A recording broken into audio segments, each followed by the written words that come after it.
की लिकोरिया की भी बहुत समस्या सामने आती है। कई जी, लोग खुल के बोल नहीं पाते हैं, इस जी, पर बात नहीं कर पाते हैं। जी। रहने दो वाली परंपरा रहती है कि ठीक हो जाएगा, लेकिन बाद में कितनी बड़ी समस्या बन जाती है। बिल्कुल, बिल्कुल, ये आपने बहुत सही चीज़ कही है। एक्चुअली हमारा समाज में ऐसा होता है कि औरतों को छोटी-मोटी दिक्कत होती है, वो खुल के सामने नहीं आती। उन्हें लगता है ठीक है, सबके साथ हो रही है।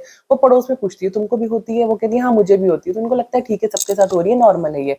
दिक्कत यही है कि जो जिनसे वो पूछती हैं, ना उन्हें इतना ज्ञान है कि ये नॉर्मल है कि नहीं है, तो वो उनको ना दें। जी, पर अगर आप देखें अब तो ख़ैर लेडीज़ काफ़ी एजुकेटेड हो रही है फीमेल्स वीडियोज़ से या किसी भी चीज़ से उनको पता है कि भई ऐसा होता है। सबसे पहली चीज़ अगर ल्यूकोरिया व्हाइट डिस्चार्ज जिसको हम बोलते हैं होता है तो इसके लिए अगर इसमें आपको कुछ भी असामान्य मिल रहा है, चाहे आपको लग रहा है उसका रंग, रूप, आकार किसी भी चीज़ में आपको लग रहा है सही नहीं है किसी भी तरीके से, एबनॉर्मल है, बिल्कुल। एब्नॉर्मल है, सबसे पहला काम आपको करना है जाके गायनेकोलॉजिस्ट से संपर्क करना है। वो आपकी उसकी जाँच भिजवाएँगे। जाँच में अब ऐसा कई बार रहता है जाँच में रिपोर्ट नेगेटिव आती है तो पेशेंट को लगता है तो क्या हुआ हमने फालतू ही जाँच कराई, पैसे खर्च हुए और रिपोर्ट में तो कुछ आया नहीं।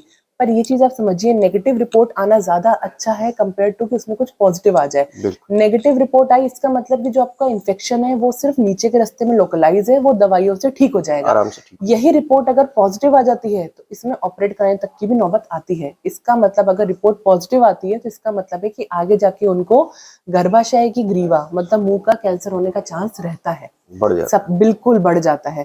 तो इसीलिए ये इतना कॉमनली हम मरीज़ों को बोलते नहीं हैं क्योंकि इसमें थोड़ा-सा डर बैठ जाता है। पेशेंट को लगता है यार ऐसा हो जाएगा, मैं चेक नहीं कराऊँगी कैंसर हो जाएगा। ऐसा नहीं है कि कैंसर हो जाएगा।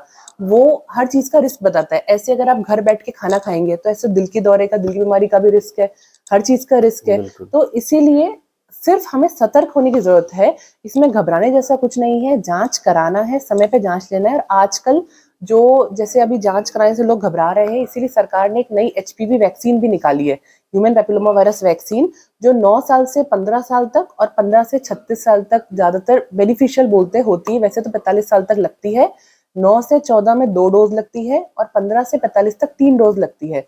ये आगे जाके जो ये समस्या होती है व्हाइट डिस्चार्ज की या गर्भाशय की ग्रीवा पे गाँठ, सूजन होने की, उनसे बचाता है।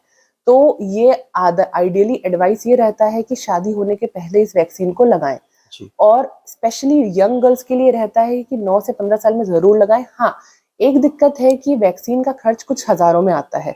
तो इस वजह से पेशेंट बोलते हैं इतनी महँगी वैक्सीन, पर आप ये चीज़ समझिए कि अगर वैक्सीन का अभी खर्च कुछ हज़ारों में है, आगे जाके इसमें आपके लाखों के रुपए बच जाएँगे। एक बीमारी अगर समस्या हो हम जाएगी बिल्कुल, से बच बिल्कुल। जाएँगे। उसके बीमारी में इलाज, चेकअप उनके पैसे आपके बच जाएँगे।